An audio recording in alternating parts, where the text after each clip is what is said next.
बिस्मिल्लाहिर्रहमानिर्रहीम। अस्सलाम वालेकुम डियर स्टूडेंट्स, मेरा नाम सर तनवीर अख्तर है। हमारे channel AMS science high school को सब्सक्राइब करें और बेल आइकॉन को दबाएं हमारी वीडियो को लाइक और शेयर करने के लिए। आज का मेरा जो लेक्चर है वो 1.2 के हवाले से है। आज हम टाइप्स ऑफ मैट्रिक्सेस यानी कालबों की इकसाम जो है वो सीखेंगे। टाइप्स ऑफ मैट्रिक्स मदरजा झैल हैं, आपके सामने लिख दी गई हैं। सबसे पहले है रो मैट्रिक्स, कतारी कालब। ऐसा कालब जिसमें सिर्फ एक ही कतार हो कतारी कालब कहलाता है। मिसाल के तौर पर A बराबर है 2 1, इसमें सिर्फ एक ही कतार है। ऐसा कालब जिसमें सिर्फ एक ही कतार हो कतारी कालब कहलाता है। उसके बाद हमारे पास है कॉलम मैट्रिक्स। ऐसा कालब जिसमें सिर्फ एक ही कॉलम हो कॉलम मैट्रिक्स यानी कालमी कालब कहलाता है। मिसाल के तौर पर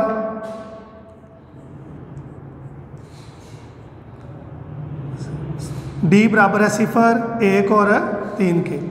ये हमारे पास जो कालब है इसमें सिर्फ एक ही कॉलम है, इसलिए हम इसे कॉलम मैट्रिक्स कहेंगे यानी कालमी कालब। इसके बाद हमारे पास है रेक्टेंगुलर मैट्रिक्स, मुस्ततीली कालब। ऐसा कालब जिसमें कतारों और कालमों की तादाद बराबर ना हो। हम इसी को एग्जाम्पल बना लेते हैं D मैट्रिक्स को। ऐसा कालब जिसमें कतारों और कालमों की तादाद बराबर ना हो कालमी कालब कहलाता है। अब इस कालब को देखें, इसमें कॉलम तो एक है लेकिन जो कतारें हैं वो 3 है, इसलिए इसे हम मुस्ततीली कालब कहेंगे। आगे हमारे पास है स्क्वायर मैट्रिक्स, मुरब्बी कालब। ऐसा कालब जिसमें कतारों और कालमों की तादाद आपस में बराबर हो हम उसे स्क्वायर मैट्रिक्स यानी मुरब्बी कालब कहते हैं। मिसाल के तौर पर हम एक मैट्रिक्स लेते हैं 0 1 3 5।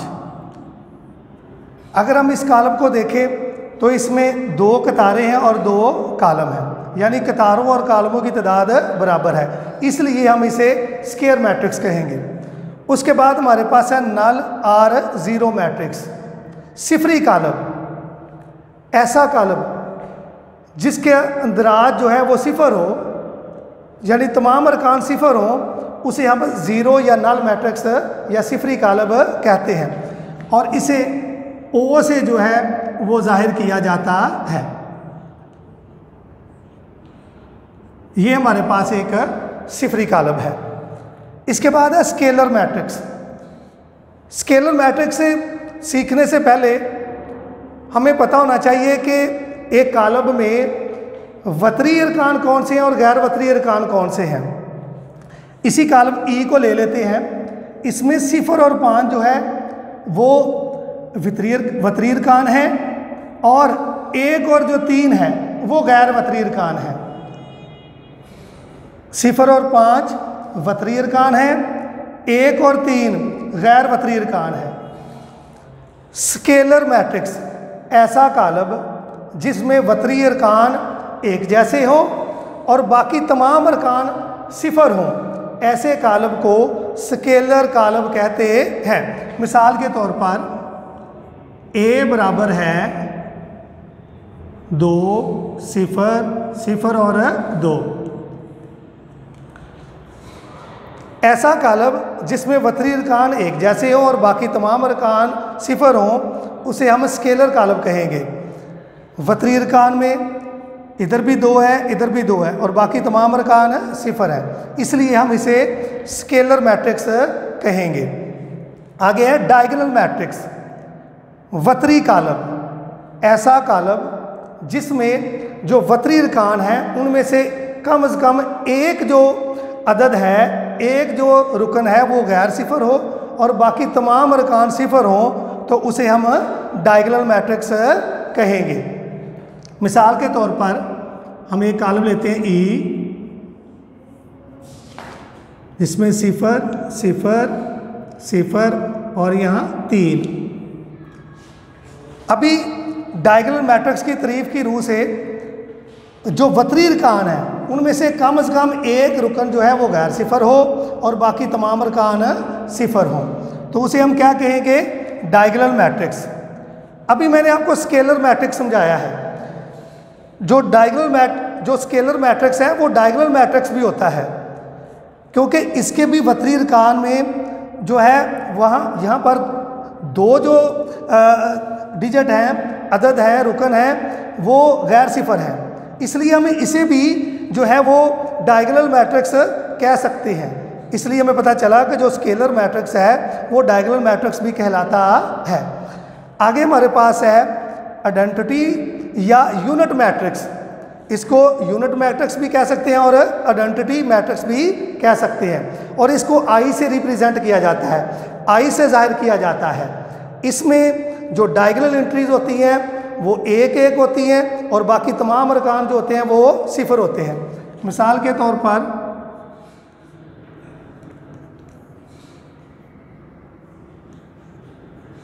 ये हमारा कॉलम जो है ये आइडेंटिटी या इसे हम यूनिट मैट्रिक्स कहेंगे कि वतरी अरकान जो है वो 1 1 है और बाकी जो तमाम अरकान है वो सिफर हो, तो ऐसे कॉलम को हम जो है वो आइडेंटिटी या यूनिट मैट्रिक्स कहेंगे। इसके अलावा एक ज़रबी ज़ाती अंसर होता है। अगर किसी मैट्रिक्स में एक को लिख दिया जाए तो उसे भी हम जो है वो वहदानी कॉलम कहेंगे। इसके बाद हमारे पास है transpose of a matrix. Transpose of a matrix में हम एक एग्जांपल लिखते हैं, A = है 1 2 3 और 0। Transpose of a matrix, column के ट्रांसपोज से मुराद ये है कि अगर किसी कॉलम की कतारों को या कॉलमों को कतारों में, यानी कतारों को कॉलमों में या कॉलमों को कतारों में तब्दील कर दिया जाए तो उसे कॉलम का ट्रांसपोज कहा जाता है। मिसाल के तौर पर हम लिखेंगे इसको A का ट्रांसपोज, ये हमारे पास कतार है 1 और 2, इसको हम कॉलम में तब्दील कर देंगे। फिर हमारे पास कतार है 3 और 0, इसको हम कॉलम में तब्दील कर देंगे। तो जो हासिल होने वाला कॉलम है इसे हम कहेंगे कॉलम का ट्रांसपोज। इसके बाद हमारे पास नेगेटिव ऑफ अ मैट्रिक्स है, मनफी कॉलम। ऐसा कॉलम जिसके तमाम अरकान की अलामत को तब्दील कर दिया जाए, अलामतों को बदल दिया जाए, तो जो हासिल होने वाला कॉलम कहलाता है, उसे हम कहते हैं नेगेटिव ऑफ अ मैट्रिक्स यानी मनफी कॉलम। मिसाल के तौर पर हम एक कॉलम और लेते हैं कि B बराबर है हमारे पास 5 -2 -3 और 6 है हमारे पास। इसका हमने मनफी कॉलम मालूम करना है। मनफी कॉलम मालूम करने के लिए B के साथ माइनस लगा देंगे और अंदर इस कॉलम के जितने भी अरकान हैं उनकी अलामात जो हैं वो तब्दील कर दी जाएंगी, यानी कि -5 जमा का 2 3 और -6, ये हासिल होने वाला जो कॉलम है वो मनफी कॉलम कहलाएगा। इसके बाद हमारे पास सिमेट्रिक मैट्रिक्स है। ऐसा कॉलम जिसमें दिए हुए कॉलम का अगर ट्रांसपोज लिया जाए और वो उसी के इक्वल आ जाए तो उसे हम सिमेट्रिक मैट्रिक्स यानी सिमेट्रिक कॉलम कहेंगे। मिसाल के तौर पर ये मैंने एक कॉलम लिया है, इसका हम ट्रांसपोज लेते हैं।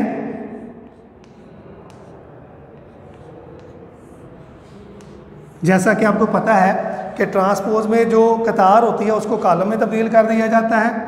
1 2 3 2 -1 4 3 4 0। अब हमारे पास जो सिमेट्रिक मैट्रिक्स की कंडीशन है वो ये कहती है कि अगर A का ट्रांसपोज लिया जाए और वो ए के बराबर ही आ जाए तो उसे सिमेट्रिक कॉलम कहेंगे। तो अब हम देख लेते हैं कि जो ए का ट्रांसपोज लिया है क्या वो ए के इक्वल है। 1 2 3 इधर भी 1 2 3, 2 -1 4 इधर भी 2 -1 4, 3 4 0 और इधर भी 3 4 0, इसलिए हम इसे कहेंगे कि ये हमारा सिमेट्रिक कॉलम है। आगे इसके बाद हमारे पास है स्क्यू सिमेट्रिक मैट्रिक्स, ऐसा कॉलम जिसका ट्रांसपोज लिया जाए और फिर जो दिया हुआ कॉलम ए है उसको मनफी कॉलम में तब्दील कर दिया जाए और दोनों जो हैं वो आपस में बराबर आ जाएं तो उसे हम स्क्यू सिमेट्रिक मैट्रिक्स कहेंगे। मिसाल के तौर पर इस मिसाल को हम हल करते हैं। ए का ट्रांसपोज लेते हैं, ए का ट्रांसपोज, इस कतार को हम कॉलम में तब्दील कर देंगे 0 2 3, इस कतार को फिर हम कॉलम में तब्दील कर देंगे, फिर आगे -3 -1 और 0। अब हम ए का मनफी कॉलम मालूम करेंगे। अब हम ए का मनफी कॉलम मालूम करते हैं, -a, यानी जो ए कॉलम दिया गया है उसकी अलामात को तब्दील कर देंगे। 0 है, -2 -3, ये जमा का 2 हो जाएगा, ये 0, ये -1, ये जमा का 3, ये जमा का 1 और आगे 0। अब हम देखेंगे कि ए का ट्रांसपोज और जो -a आया है क्या ये आपस में बराबर हैं? जी ये बराबर है। 0 -2 -3, इधर भी 0 -2 -3, 2 0 -1, इधर भी 2 0 -1 है, 3 1 0 और इधर भी 3 1 और 0 है। इसलिए हम कह सकते हैं कि ए का ट्रांसपोज बराबर -a जो है इस शर्त को पूरा करता है। इसलिए जो दिए हुआ ये कॉलम है ये स्क्यू सिमेट्रिक मैट्रिक्स है। अब हम इस एक्सरसाइज अब हम अपनी एक्सरसाइज की तरफ जाते हैं। एक्सरसाइज नंबर 1.2 का क्वेश्चन नंबर 1 जो है वो हम सॉल्व करेंगे, क्योंकि वो सारे का सारा जो क्वेश्चन है 1 2 और 3 वो टाइप्स ऑफ मैट्रिक्स पर मुश्तमिल है। इसलिए मैं चंद एक मैट्रिक्स जो हैं कॉलम जो हैं वो आपके सामने लिखता हूँ और फिर हम निशानदेही करते हैं, आइडेंटिफाई करते हैं कि इनमें से कौन कौन से मैट्रिक्स जो हैं वो कतारी है, कालमी है, मुरब्बी है या मुस्ततीली है।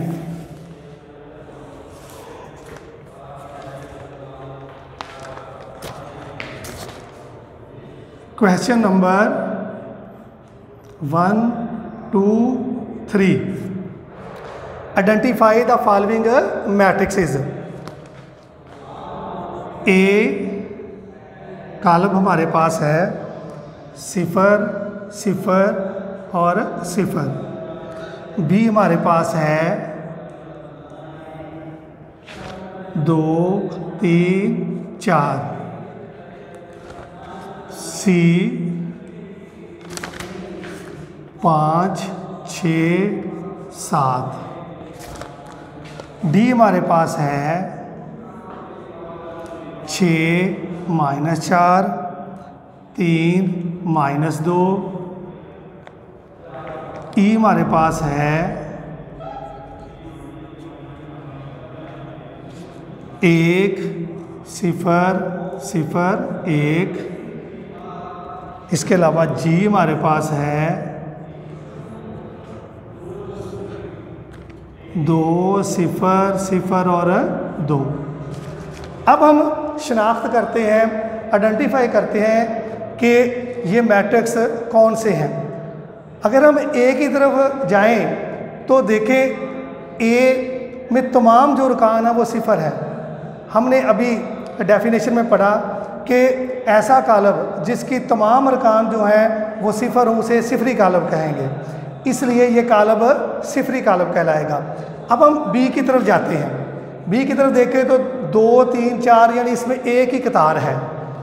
ऐसा कॉलम जिसमें सिर्फ एक ही कतार हो उसे कतारी कॉलम कहते हैं। इसके अलावा इसमें 3 कॉलम हैं और एक कतार है, तो ऐसा कॉलम जिसमें कतारों और कॉलमों की तादाद बराबर ना हो उसे हम मुस्ततीली कॉलम कहते हैं, इसलिए हम इसे मुस्ततीली कॉलम भी कह सकते हैं। इसी तरह सी है, इसमें सिर्फ एक ही कॉलम है।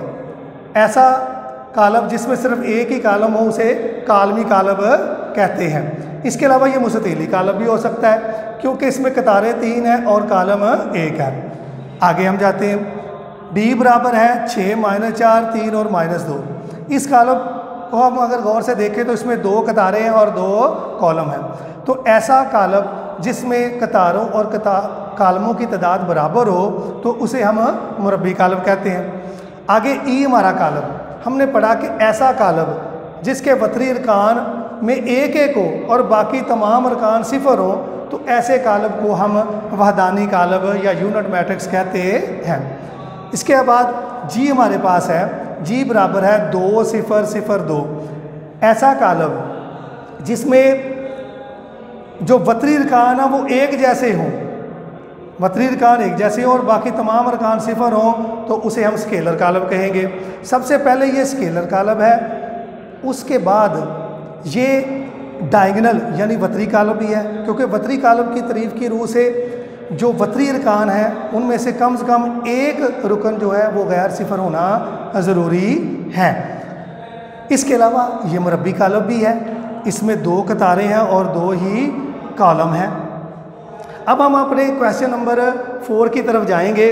वो हम जब हमने डेफिनेशन की थी तो उसमें हम वो सवाल जो था वो कर चुके थे, लेकिन फिर भी एक दफ़ा जो है वो रिपीट किया जाएगा। क्वेश्चन नंबर 4 में हमने फाइंड करना है negative of a matrix.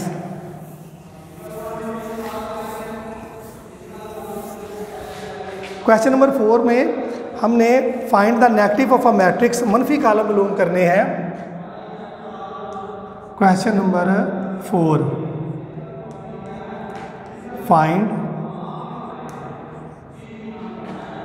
Find the negative of a matrix.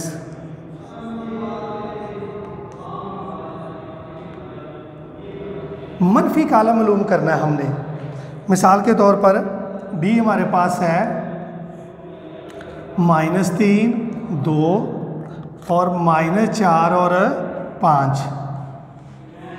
एक और कालम ले लेते हैं, जैसे मिसाल के तौर पर ए में हमारे पास है 1 0 और -1। हमने मनफी कालम मालूम करना है। मनफी कालम मालूम करने के लिए हमने अभी तारीफ पढ़ी थी कि अगर किसी कालम के अरकान की अलामात को तब्दील कर दिया जाए तो हासिल होने वाला कालम मनफी कालम कहलाता है। तो डी के साथ माइनस और अंदर जो इस कालम के तमाम अरकान हैं उनकी अलामात जो हैं वो तब्दील कर दी जाएंगी। अगर जमा में है तो माइनस, अगर माइनस में है तो उसको जमा में तब्दील कर देंगे। तो ये हासिल होने वाला जो कालम है वो मनफी कालम कहलाएगा। इसी तरह -a यह आ जाएगा -1 0 और जमा का 1। ये क्वेश्चन नंबर 4 था जिसमें हमने नेगेटिव ऑफ अ मैट्रिक्स यानी मनफी कालम मालूम करना था।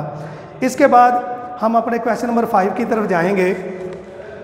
क्वेश्चन नंबर 5 जो है वो भी हम पीछे कर चुके हैं। क्वेश्चन नंबर 5 में हमने ट्रांसपोज फाइंड करना है। Find the transpose of a matrix. Transpose की तारीफ की रूह से अगर किसी कालम की कतारों को कालमों में या कालमों को कतारों में तब्दील कर दिया जाए तो हासिल होने वाला कालम जो है उसे कालम का ट्रांसपोज कहेंगे। मिसाल के तौर पर सी कालम है हमारे पास 1 2 2 -1 3 और 0।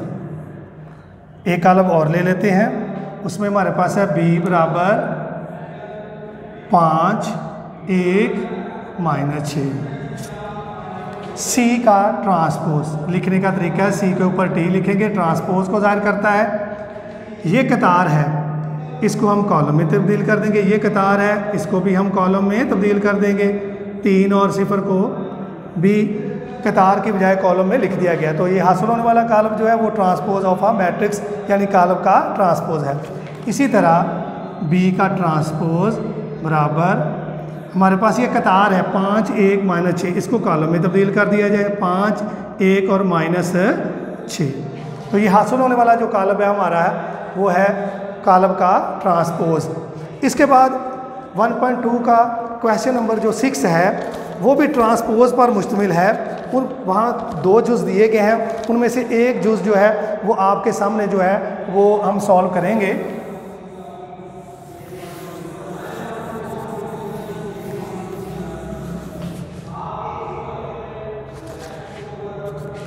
उसमें मैं पहला जुज़ करूँगा जिसमें हमारे पास क्वेश्चन नंबर 6 है और उसका पार्ट 1 करूँगा। ए कॉलम हमारे पास है 1 2 0 1। नीचे कंडीशन दी गई है ए का ट्रांसपोज और फिर होल का ट्रांसपोज बराबर है 1। तो हम सबसे पहले ए का ट्रांसपोज लेंगे। ए का ट्रांसपोज आ जाएगा कतार 1 2 है, कॉलम बन जाएगा, 0 1 कतार है, वो कॉलम बन जाएगा। अब कंडीशन के मुताबिक ए का ट्रांसपोज और फिर उसका दोबारा फिर से ट्रांसपोज लेना है। तो हम इसको लिखेंगे ए का ट्रांसपोज ये कतार है, ये कॉलम बन जाएगा, ये कतार है, ये कॉलम बन जाएगा। अब अगर हम गौर करें तो ए का ट्रांसपोज फिर होल का ट्रांसपोज जो लिया है वो ए के इक्वल आ गया है। इसलिए हम कह सकते हैं पास साबित हुआ कि ए का ट्रांसपोज बराबर है किसके, ए के। डियर स्टूडेंट्स, हमारी एक्सरसाइज 1.2 जो है वो कंप्लीट हो चुकी है।